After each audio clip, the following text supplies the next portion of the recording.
22 अक्टूबर 2008 India के द्वारा Chandrayaan one mission launch किया जाता है। चांद पर पहुंचकर ये स्पेस क्राफ्ट कुछ ऐसी चीज़ों की खोज करता है जिसको लेकर दुनिया भर में हेडलाइन छप जाती है। Water on the moon. Chandrayaan पहली बार इसका ठोस सबूत लाता है दुनिया के सामने कि चांद पर पानी मौजूद है। स्पेसिफिकली कहा जाए तो चांद के साउथ पोल के एरिया में मौजूद है। इस खबर को देखकर दुनिया भर के देशों में चांद को एक्सप्लोर करने का क्रेज़ फिर से जाग उठता है। अमेरिका और चाइना के द्वारा रेगुलरली मून मिशन भेजे जाते हैं। इजराइल कोशिश करता है चांद पर सॉफ्ट लैंडिंग करने के लिए। इसके अलावा जापान, यूरोप और रशिया के द्वारा भी कई लूनर मिशन से प्लान किए जाते हैं। लेकिन आज दुनिया की नज़र है इंडिया के चंद्रयान-3 मिशन पर। आखिर कौन सी नई खोज चंद्रयान-3 का मिशन करेगा और चंद्रयान-2 का मिशन क्यों फेल हो गया था? आइए जानते हैं आज के इस वीडियो में। India is on its way back to the moon. The historic mission to the moon and the launch of India's Chandrayaan-3 spacecraft. India is literally shooting for the moon. Chandrayaan-3 mission aims to touch down on the moon's largely unexplored south pole. Moon mission यानी चांद पर भेजे जाने वाले missions 5-6 अलग अलग तरह के हो सकते हैं। साल 1950 में पहली बार था जब इंसानों ने चांद पर मिशन भेजना स्टार्ट किए थे और तब से लेकर अब तक टेक्नोलॉजी जैसे जैसे इम्प्रूव होती गई है, इन मिशंस की कॉम्प्लेक्सिटी भी उतनी बढ़ती गई है। सबसे पहले सिंपल टाइप के मिशन होते हैं, फ्लाई बाय मिशन। इसमें एक स्पेस क्राफ्ट को भेजा जाता है स्पेस में जो चांद के पास से गुजरे, यानी चांद के चारों ओर ये गोल गोल नहीं घूमे बल्कि चांद के पास से ये उड़कर बगल से निकल जाए। सबसे पहला successful fly bye mission Soviet union के द्वारा लॉन्च किया गया था जनवरी 1959 में, जब इनका स्पेस क्राफ्ट लूना 1 चांद के बगल से गुजरा था। इसके 2 महीने बाद अमेरिका ने अपना पहला successful fly bye mission launch किया मार्च 1959 में, जिसका नाम था पायनियर 4। इनका मकसद था दूर से ही चांद को स्टडी करना। अक्टूबर 1959 में जब सोवियत यूनियन लूना 3 लॉन्च करता है तब हमें पहली बार चांद की एक फ़ोटो देखने को मिलती है। करीब से स्क्रीन पर देख सकते हैं आप, ये पहली फ़ोटो मून की दूसरी साइड से ली गई थी, जो डार्क साइड होती है मून की, जो धरती से हमें नॉर्मली कभी दिखती नहीं है। आज के दिन फ्लाई बाय मिशन तभी किए जाते हैं जब किसी और मिशन के रास्ते में चांद दिख रहा हो, लेकिन चांद को ही अगर स्पेसिफिकली जांचना है तो आती है अगली कैटेगरी मिशन की, जिन्हें ऑर्बिटर मिशन बुलाया जाता है। इसमें स्पेसक्राफ्ट चांद के पास आकर चांद के ऑर्बिटर्स में गोल गोल चक्कर लगाते हैं। इसे लूनर ऑर्बिटर कहा जाता है और यहाँ से ये चांद के सरफेस और एटमॉस्फेयर को स्टडी करते हैं। टिल डेट 40 से ज़्यादा सक्सेसफुल ऑर्बिटर मिशन हो चुके हैं और आज के दिन तक ये मोस्ट कॉमन मून मिशन का टाइप है। सबसे पहला सक्सेसफुल ऑर्बिटर मिशन किया गया था एक बार फिर से सोवियत यूनियन के द्वारा लूना 10 साल 1966 में। इसके बाद आती है अगली कैटेगरी इम्पैक्ट मिशंस की। ये मिशन ऑर्बिटर मिशन का ही एक एक्सटेंशन होते हैं। यहाँ मैन स्पेस क्राफ्ट चांद के अराउंड ऑर्बिट करते रहता है, लेकिन उस स्पेस क्राफ्ट से एक हिस्सा डिटेच होकर चांद पर जाकर क्रैश लैंड करता है। क्योंकि क्रैश लैंडिंग के वक्त ये मून से इम्पैक्ट कर रहा है, इसलिए इन मिशंस को इम्पैक्ट मिशन बुलाया जाता है। आप पूछोगे ये क्रैश लैंड कराने का क्या तुक बना है? इसका जवाब बहुत सिंपल है। क्रैश लैंडिंग करने तक का जो समय है जब वो चांद के करीब आया जा रहा है, उसी समय काफी सारी इंस्ट्रूमेंट से रीडिंग ली जा सकती है, इसलिए इम्पैक्ट मिशन भी काफी यूजफुल होते हैं। चंद्रयान-1 हमारा एक इम्पैक्ट मिशन था जो हिस्सा स्पेस क्राफ्ट का अलग होकर चांद पर जाकर क्रैश लैंडिंग करता है। उसे मून इम्पैक्ट प्रोब कहा जाता है। चंद्रयान-1 की मून इम्पैक्ट प्रोब में एक इंस्ट्रूमेंट लगा था, Chandra's altitudinal composition explorer, short में इसे चेस कहा जाता था। ये मास स्पेक्ट्रोमीटर था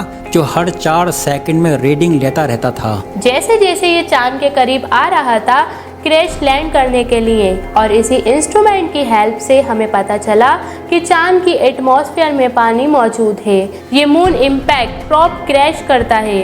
शेकलटन क्रिएटर पर जाकर चांद पर ये क्रिएटर है जो चुना गया था और जो पॉइंट ऑफ इम्पैक्ट है उसे नाम दिया गया जवाहर पॉइंट। चंद्रयान-1 में एक ऑर्बिटर भी था जो अपना ऑर्बिटर मिशन अलग से कर रहा था।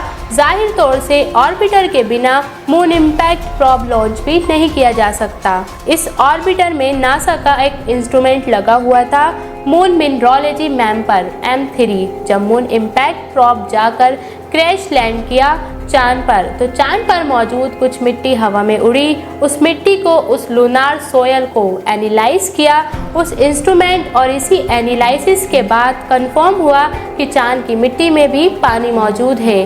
चौथी कैटेगरी आती है मून मिशन की। लैंडर मिशन, यहाँ पर स्पेसक्राफ्ट के एक हिस्से को चांद पर भेजा जाता है सॉफ्ट लैंडिंग करने के लिए। क्रैश नहीं करना, आराम से उतारना है ताकि चांद पर लैंड कर सके कोई हिस्सा। स्पेसक्राफ्ट का जो हिस्सा लैंड करता है उसे यूजुअली लैंडर कहा जाता है। ये करना बहुत कॉम्प्लिकेटेड चीज़ है, और जब अमेरिका और सोवियत यूनियन ने पहली बार ट्राई करी ये करने की, तो पहले 15 अटेम्प्ट्स में वो फेल रहे। 15 अटेम्प्ट्स मायने रखता है। साल 1966 में पहला सक्सेसफुल अटेम्प्ट किया जाता है एक बार फिर से सोवियत यूनियन के द्वारा। इनके लूना 9 मिशन के द्वारा दुनिया की पहली सक्सेसफुल लैंडिंग थी ये मून पर, और इसी स्पेस क्राफ्ट ने पहली फ़ोटो भी खींची मून के सरफेस की। ये फ़ोटो कुछ ऐसी दिखती है, ज़्यादा हाई क्वालिटी फ़ोटो एक्सपेक्ट नहीं करिए। ये 1966 की बात है। आम तौर पर ये जो लैंडर्स होते हैं ये काफ़ी बल्कि होते हैं, बहुत ही हैवी और बड़े बड़े होते हैं, तो ये चांद पर लैंड करके बस रुक जाते हैं, वहीं पर हिलते नहीं। उसके बाद अगर वहाँ चांद के ऊपर जाकर हिलना है, मूव करना है, तो इस प्रॉब्लम को सॉल्व करने के लिए अगली कैटेगरी आती है मून मिशन की, जो कि है रोवर मिशन। रोवर्स ये छोटे छोटे रोबोट्स होते हैं जिन पर पहिए लगे होते हैं ताकि ये लैंडर से बाहर निकलकर सरफेस पर मूव कर पाएं। रोवर की हेल्प से डायरेक्ट कांटेक्ट बनाया जा सकता है चांद के सरफेस पर। पहला सक्सेसफुल रोवर चांद पर भेजा गया था नवंबर 1970 में, और आप गेस कर सकते हैं वो कौन सा देश था। यहाँ पर एक बार फिर से सोवियत यूनियन। इसके बाद आखिरी कैटेगरी होती है मून मिशंस की, ह्यूमन मिशंस, जहाँ पर इंसानों को लैंडर में बिठाकर चांद पर उतारा जाता है और रोवर की जगह इंसान अपने पैरों का यूज़ करके चांद की ज़मीन पर कदम रखते हैं। ये एक ऐसी चीज़ थी जो अमेरिका ने सोवियत यूनियन से पहले कर ली 1969 में, जब नील आर्मस्ट्रॉन्ग ने पहली बार चांद पर कदम रखा। नासा के द्वारा आखिरी ह्यूमन मून मिशन को भेजा गया था साल 1972 में, तो तब से लेकर अब तक किसी ने चांद पर कदम नहीं रखा है, और सिर्फ इन टोटल 12 लोगों ने ही चांद की ज़मीन पर कदम रखा है। ये सारे लोग नासा के थे। एक सवाल आपके मन में यहाँ पर आएगा कि पहला रोवर मिशन पहला ह्यूमन मिशन के बाद किया गया, ऐसे कैसे? ऐसा इसलिए है क्योंकि एक ह्यूमन मिशन के लिए एक सॉफ्ट लैंडिंग कराना काफ़ी थी, लेकिन रोवर मिशन के लिए नई टेक्नोलॉजी की ज़रूरत थी जिससे एक रोवर को डेवलप किया जा सके, और ये नील आर्मस्ट्रॉन्ग के कदम रखने के 1 साल बाद ही हो पाया। चंद्रयान-2 का मिशन यहाँ पर एक रोवर मिशन के तौर पर प्लान किया गया था। अगर वो मिशन एज पर प्लान जाता तो विक्रम लैंडर को चांद पर सॉफ्ट लैंडिंग करनी थी, और उसके अंदर प्रज्ञान नाम का एक रोवर होता है जो चांद पर उतरता है, लेकिन अनफॉर्चुनेटली ऐसा हुआ नहीं।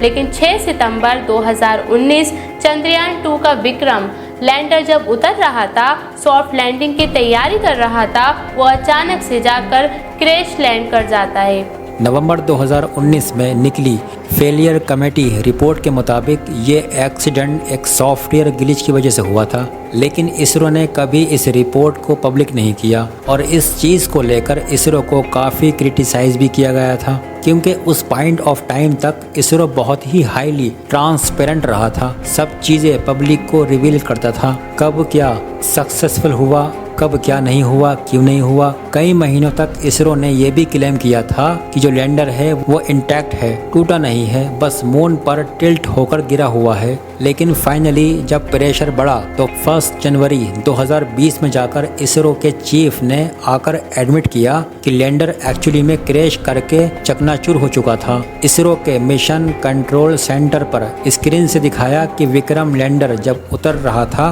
तो वो अपने रास्ते से भटक जाता है। जब वो करीब 2 किलोमीटर ऊपर था सरफेस से, जब वो करीब 335 मीटर ऊपर था सरफेस से, इसरो कांटेक्ट लूज कर जाता है।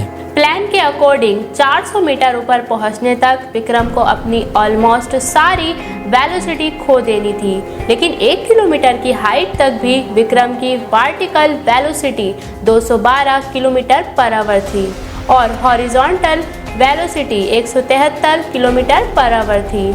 इसरो के अब जो करंट चीफ हैं एस सोमनाथ, वो बताते हैं कि विक्रम के इंजन में प्रॉब्लम थी।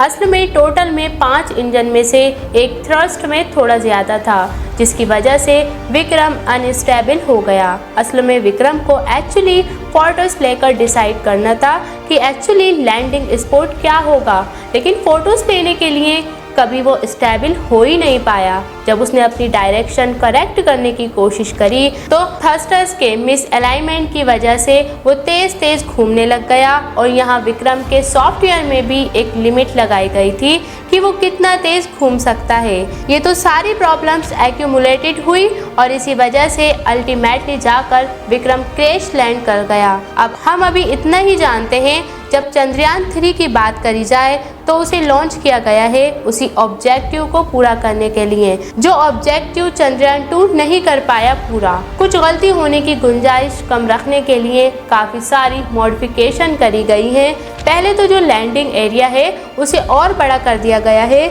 जहां चंद्रयान 2 के लिए 500 बाई 500 मीटर का पेज था। इस वीडियो का सेकंड पार्ट देखने के लिए चैनल को सब्सक्राइब जरूर करें और वीडियो अच्छा लगा हो तो इस वीडियो को ज़्यादा से ज़्यादा शेयर करें।